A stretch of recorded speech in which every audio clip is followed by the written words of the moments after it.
Run, river, run, run through the hills. Run, river, run to the sea.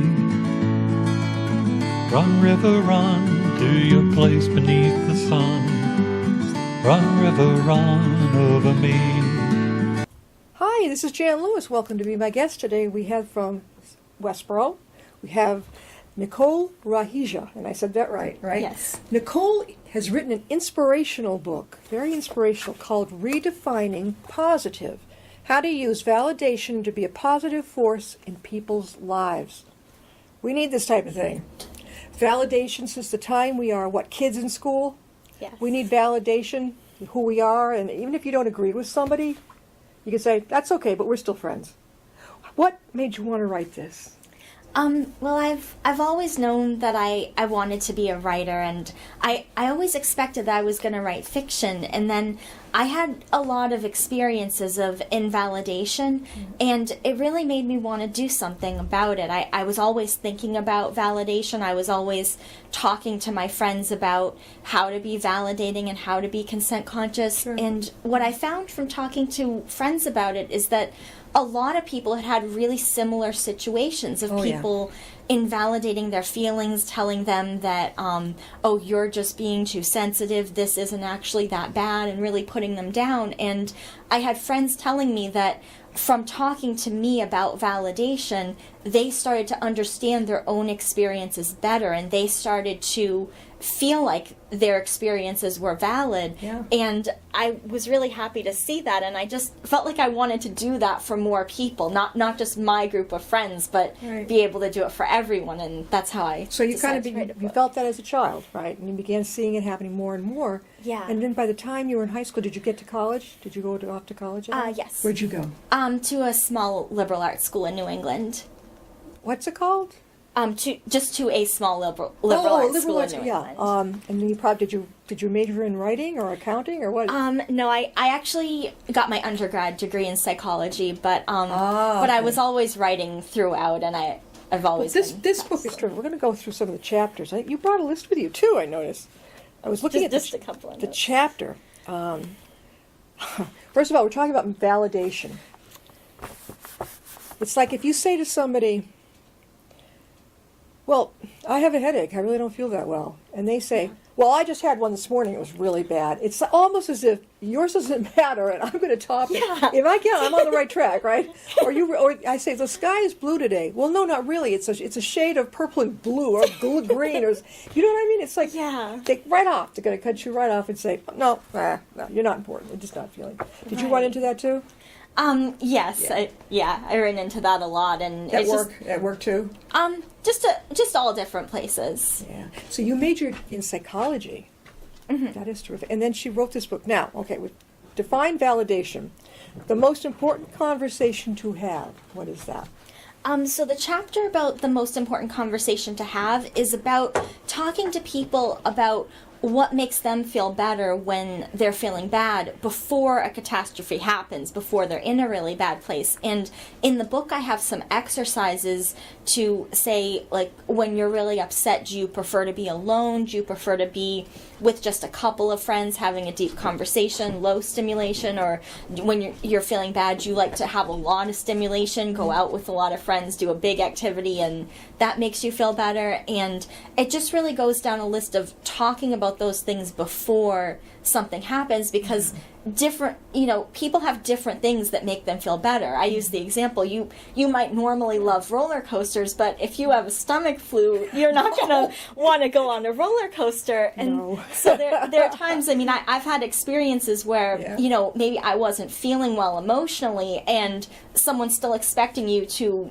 this will make you feel better. Well, people have different things that make them feel better. So it's about having those conversations about what support would you need before something majorly Sort of bad like having the happens. tools in your toolbox. Right. I know what to do. I'm not feeling well or something, or I'm down or depressed. What makes me happy? I know when I wake up in the morning, let's just say, it can happen to anybody. Wake up with a sense of like, oh my God, you dread for no reason. Something you don't know about it. Oh, okay. Then I try to say, okay, what one fun thing?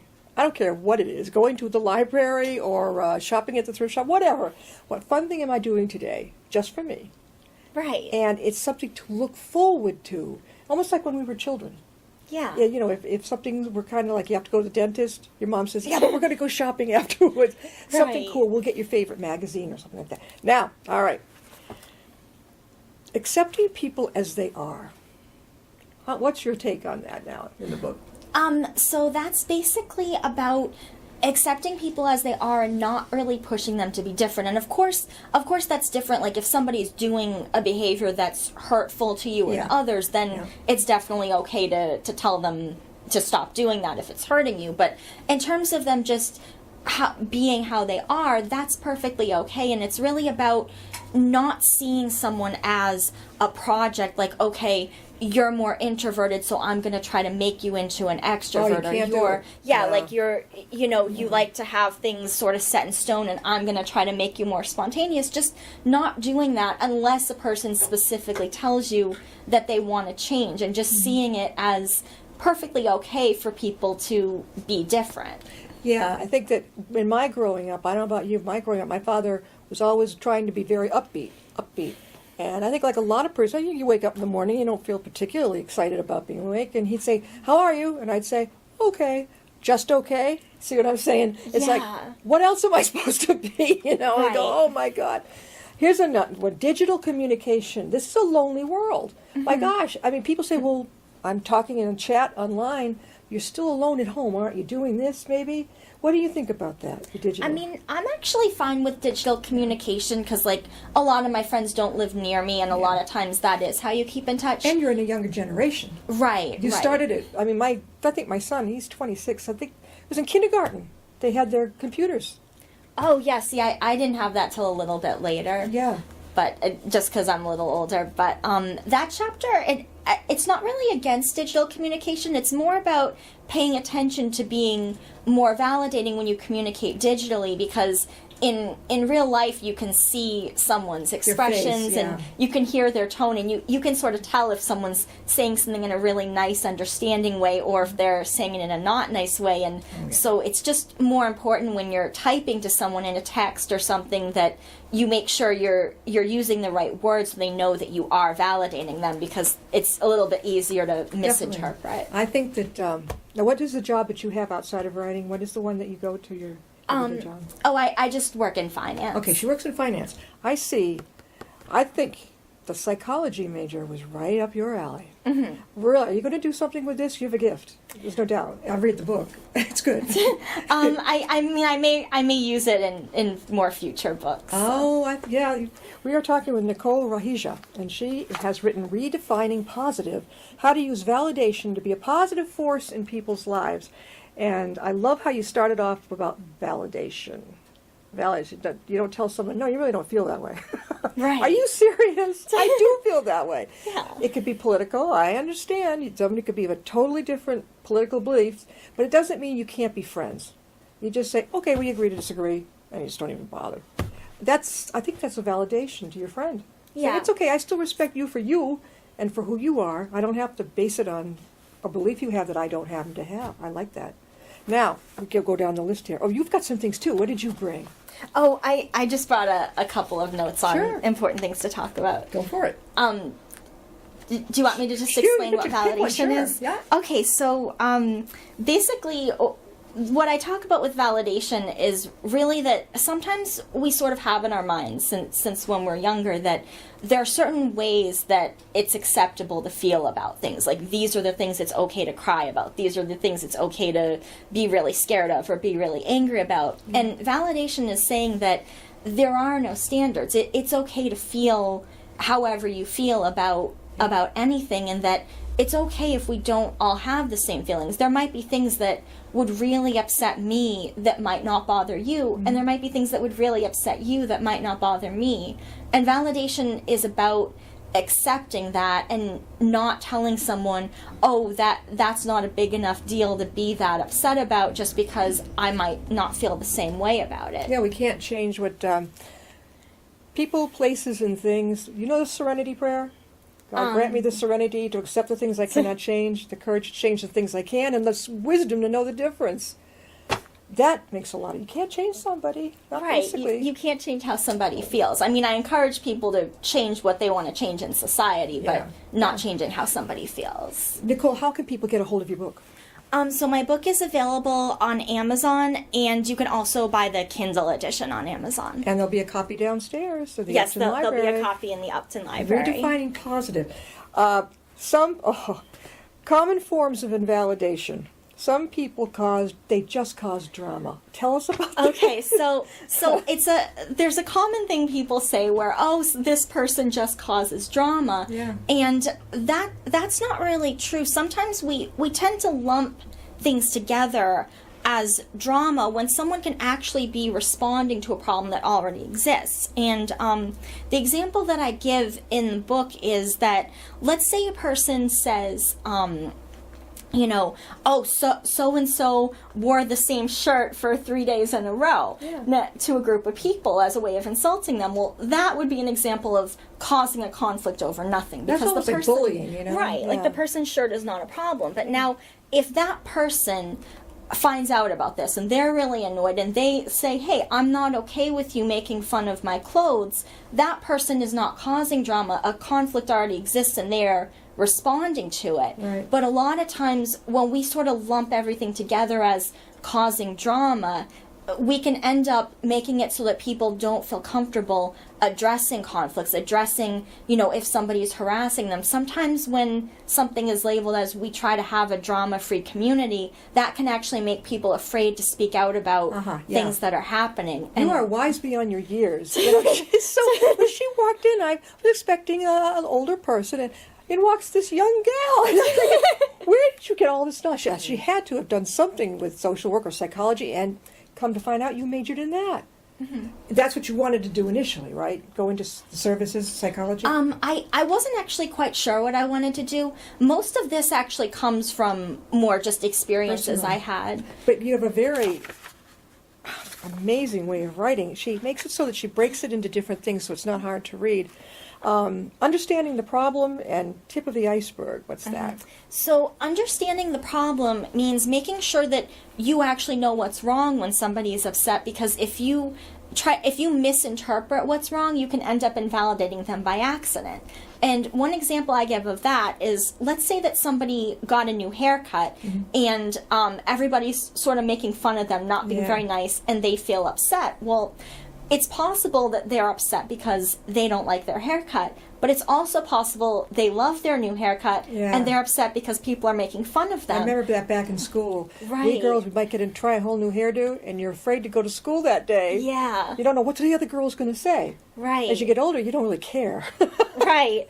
But in that example, if you interpret for yourself that the person doesn't like their haircut and you try to say, oh, well, don't worry, your hair will grow back, when they actually like their haircut, then you can end up hurting their feelings. So it's important, and that's a simple example, but to understand what the actual problem is. Did a lot of this happen to you growing up? Oh, yeah. I mean, what stands out in your mind? I don't know. It's just sort of been all throughout. I've just picked up different things. Do you have siblings, brothers and sisters? No, I'm an only child. Okay, because sometimes we can pick it up in our own family, and maybe one sibling is, I call it kind of bullying the other sibling and putting them down for what they believe. And it's a form of control, Nicole. Yeah.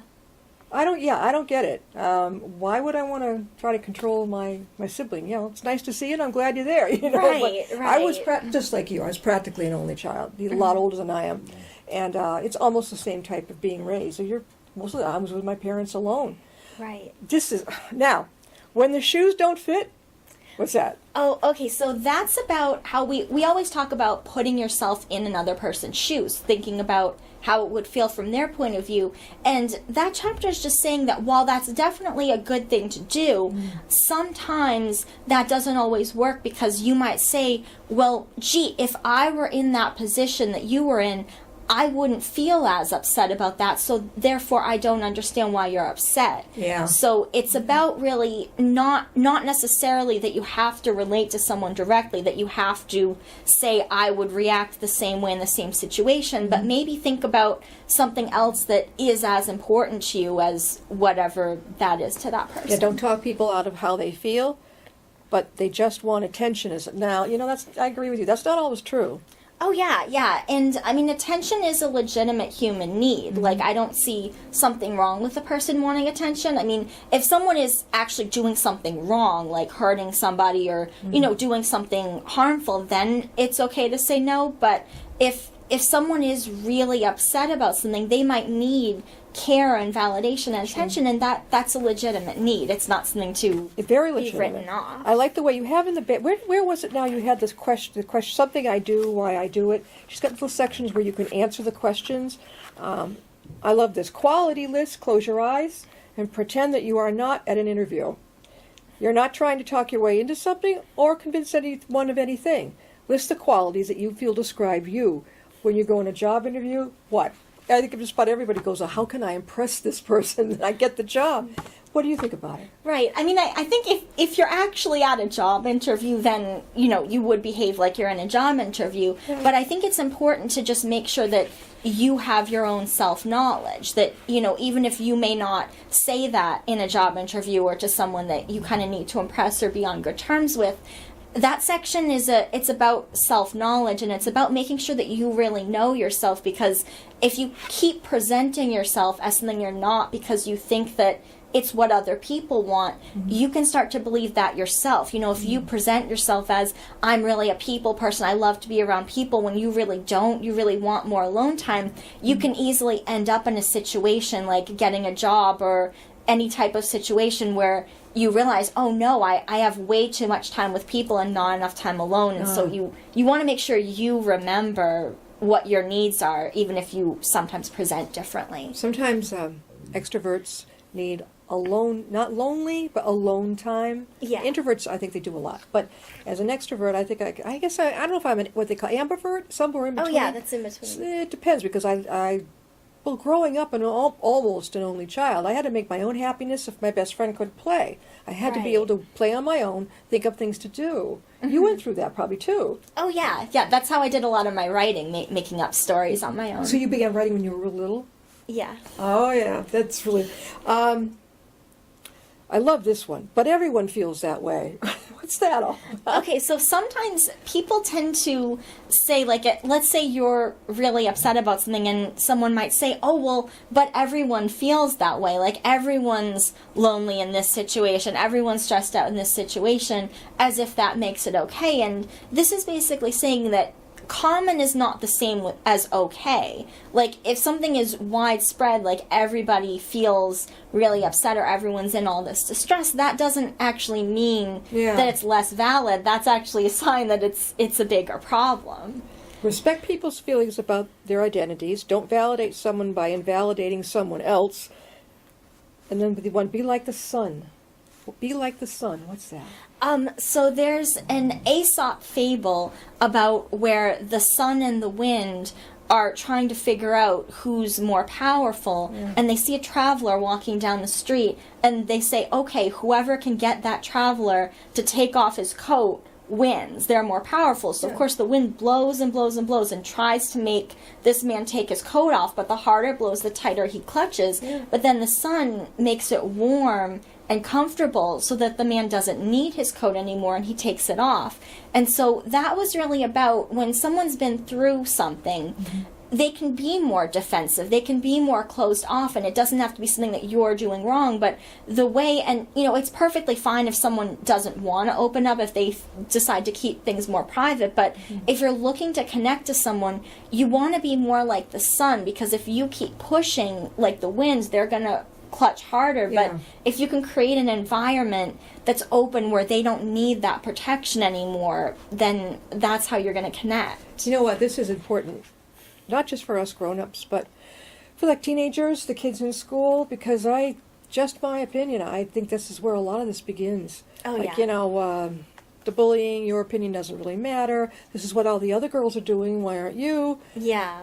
Yeah, it's not fun. No. No, it's not fun. And you know, nowadays these kids can get bullied or talked down to online. Yeah. So you're doubling the problem. Right, it comes home with you now. Do you see too. that a lot? Yeah, I mean, I didn't really experience it myself because I didn't really have that when I was growing up, but I do see that it's like you can still get bullied when you're at home. It doesn't, when I was younger, it ended when I went home, so. It ended, yeah. Oh, God. Advice and suggestions?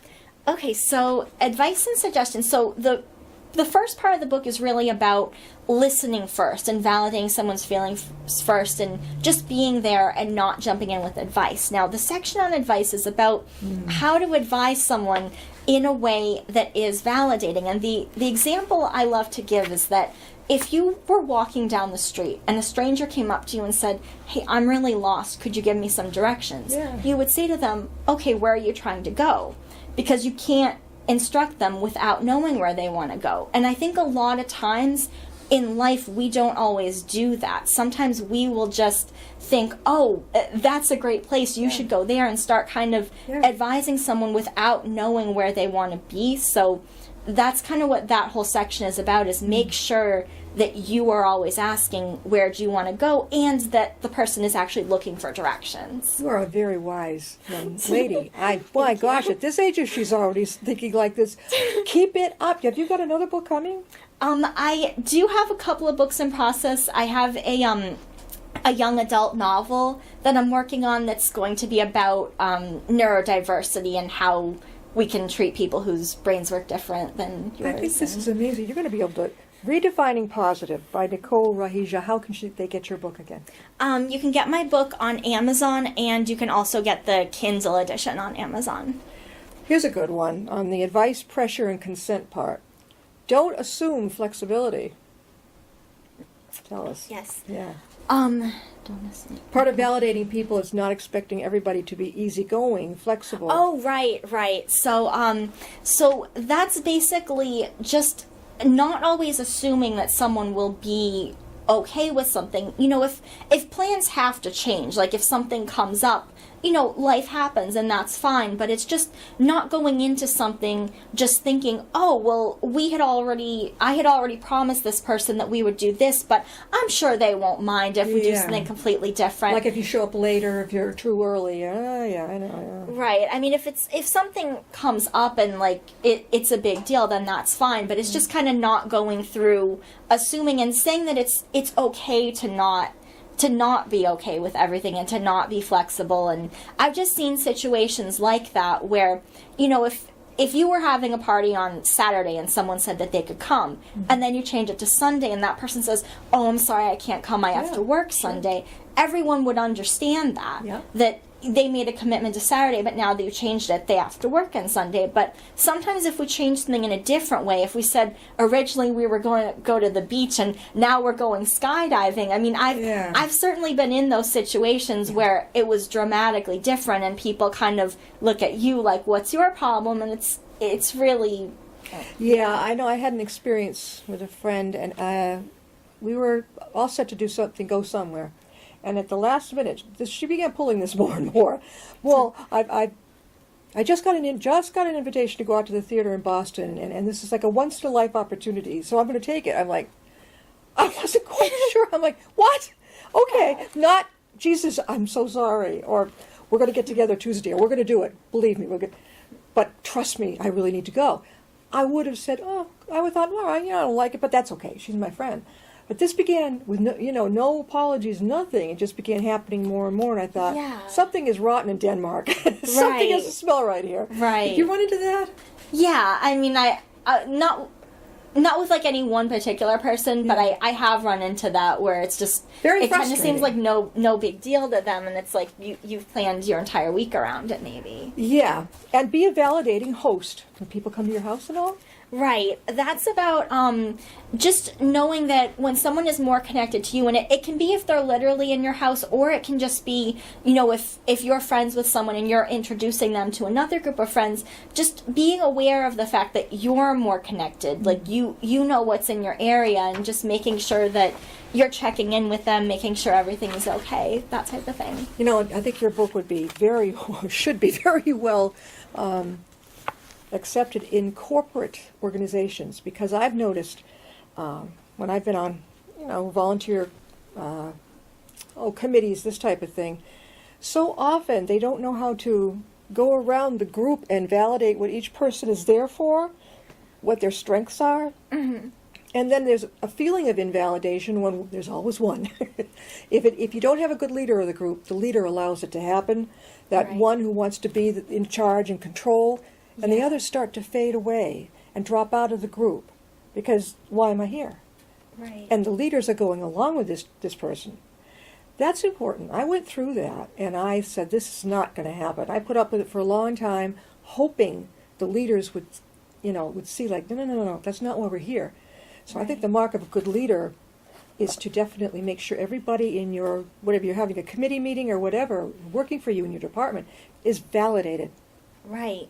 Yeah, and noticed. I think it's a thing of being noticed and then accepted for whatever, You may Right. not like it, but acceptance. Everybody's strength, notice their strength. We've got about 3 minutes left. Again, how can they get your book? You can get my book on Amazon, and you can also buy it on Kindle on Amazon. And go downstairs to the Upton Library. Yes. Now, you said you have another book coming up.